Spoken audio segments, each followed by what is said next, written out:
Hello అండి, అందరికీ నమస్తే. నేను మీ శాంతి స్వరూప్ జబర్దస్త్. సో గత కొన్ని సంవత్సరాలుగా జబర్దస్త్ అనే కార్యక్రమం ద్వారా లేడీ గెటప్స్ తో మిమ్మల్ని ఎంటర్టైన్ చేస్తున్నారు. మీరు నన్ను అభిమానిస్తూనే ఉన్నారు. థ్యాంక్ యూ సో మచ్ అండి, మీ ప్రేమ అనురాగాలకి. అయితే ఈ రోజు ఈ వీడియో చేయడానికి ఒక ముఖ్య కారణం ఉందండి. ఆ కారణం చెప్పే ముందు మీకు ఒక వీడియో చూపిస్తాను, ఆ తర్వాత మనం మాట్లాడుకుందాం. మంత్రి సుభాష్ వాసంశెట్టి సుభాష్ ఇంకొకడు ఏకంగా అశ్లీల డాన్సులు చేస్తూ. సార్ చూశారు కదండి. నమస్కారం జగన్ గారు, మీరంటే నాకు ఒక అభిమానం ఉండేది. మీరు అంటున్నారు కదండి ఆ వీడియో చూపించి ఆ అమ్మాయిలతో అశ్లీలంగా డాన్స్ చేస్తున్న మంత్రి గారు అనేసి. ఆ అమ్మాయి నేనేనండి, లేడీ గెటప్ శాంతి స్వరూప్. సో మీకు నేను తెలియకపోవచ్చండి, కానీ మీరు ప్రెస్ మీట్ పెట్టి మాట్లాడే ముందు మీ కార్యకర్తలు కొందరు నేను తెలిసే ఉంటాను కదండి. మీ షోలు కూడా నేను చేస్తున్నాను కదండి. కొందరు మంత్రులకి, ఎమ్మెల్యేలకి, ఎంపీలకి నేను తెలిసే ఉన్నాను. కనీసం వాళ్ళు అడుగున్నా మీకు చెప్పేవారేమో. అది మీరు నిజ నిజాలు తెలుసుకోకుండా ఆ లేడీస్ తో అసభ్యంగా ప్రవర్తిస్తున్న మంత్రి గారు అనేసి ప్రచారం చేస్తున్నారండి. సో ఇప్పుడు నేను చెప్పేది మీ కాకపోయినా మమ్మల్ని ఆదరిస్తున్న మా ప్రేక్షకులకి మీ నిజాలు చెప్పాలి కాబట్టి నేను చెప్తున్నానండి.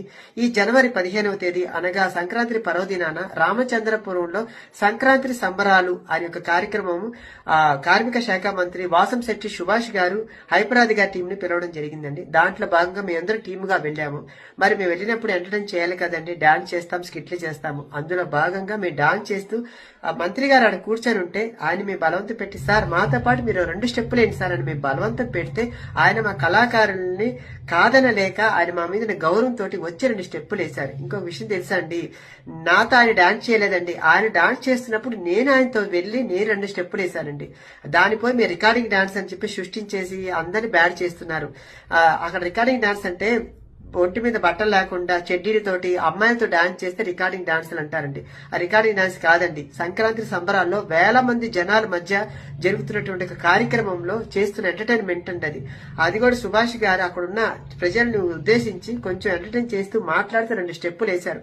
దానికి పోయేసి మీరు ఈ రోజు ఇంత ప్రచారం చేశారు. దీనివల్ల అటు వాళ్ళని ఇబ్బంది పెడుతూ ఇటు మమ్మల్ని కళాకారులు ఇబ్బంది పెడుతూ, ఎందుకంటే ఈవెంట్ల ద్వారా మేము బ్రతుకుతున్న వాళ్ళవి.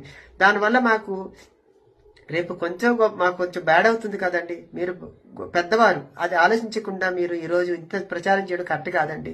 ఎందుకంటే అక్కడ ఎమ్మెల్యే గారు ఎవరిని కూడా ఏ ఒక్క ఇదితోటి చూడలేదండి. ప్రతి ఒక్కరిని కూడా గౌరవిస్తూ మమ్మల్ని ప్రతి ఒక్కరిని ఉద్దేశించి మాట్లాడుతూ కూడా అక్కడ ఆ ఒక కార్యక్రమాన్ని 3 రోజులు కూడా చాలా సక్సెస్ఫుల్ గా నడిపించిన ఒక కార్యక్రమాన్ని ఈ రోజు ఆ కార్యక్రమం సక్సెస్ అయింది కాబట్టి మీ వాళ్ళు ఓరవలేక ఈ రోజు ఇంత ప్రచారం చేస్తున్నారు ఆ ఇది. సో ఏదైనా గానీ నేను ఎవరిని కూడా తప్పుగా ఉద్దేశించి మాట్లాడలేదండి. ఎందుకంటే ఈ రోజు ఆ వీడియో నాకు బాధ కలిగించింది. నేను అక్కడ లేడీ గెటప్ గా నేను పోయి ఎంటర్టైన్ చేస్తుంటాను. నన్ను లేడీ గెటప్ గా జనాలు చూస్తారు కాబట్టి నేను లేడీ గెటప్ గానే రెడీ అయి వెళ్తాను. కాబట్టి అది మీకు తెలియకపోవచ్చు, ఆడు చూసే జనాలకు తెలుసు. సో అందుకనేసి మీరు దయచేసి మాట్లాడే ముందు 1-2 సార్లు ఆలోచించి లేదా మీ కార్యకర్తలను అడిగి మీరు మాట్లాడుంటే బాగుండేది. ఎందుకంటే కింద కామెంట్లు చూసారు కదండి, లేడీ గెటప్ కి తేడా కూడా తెలియకుండా మాట్లాడుతున్నావు, నువ్వెలా సీఎం అయ్యావు అన్నారు. అది చూసినప్పుడు నాకు బాధ వేసింది. అయ్యి మిమ్మల్ని తిడుతున్నప్పుడు ఎందుకు సార్ చెప్పండి, నేను మీకు అంతటి మనిషిని కాదు. కాబట్టి దయచేసి నా బాధను అర్థం చేసుకుంటారని నేను బాధ పెడుతున్న వీడియో. ఎందుకంటే దీనివల్ల నాకు చాలా ప్రెషర్ అయింది కూడా ఈ మధ్యన నాకు. కాబట్టి మీరు అర్థం చేసుకుంటారని. సో అక్కడ మీరు ఎవరిని కూడా ఉద్దేశించి తప్పుగా మాట్లాడకండి. ఎందుకు ఇంతకుముందు మీ వాళ్ళు డాన్స్ చేయలేదండి, అది మీకు తెలియదా అండి? ఇంకా యూట్యూబ్ లో ఉన్నాయని చూడండి. దానికి ఆ డాన్స్ కి ఈ డాన్స్ కి మీరు కంపేర్ చేసుకోండి, అప్పుడు మాట్లాడండి సార్.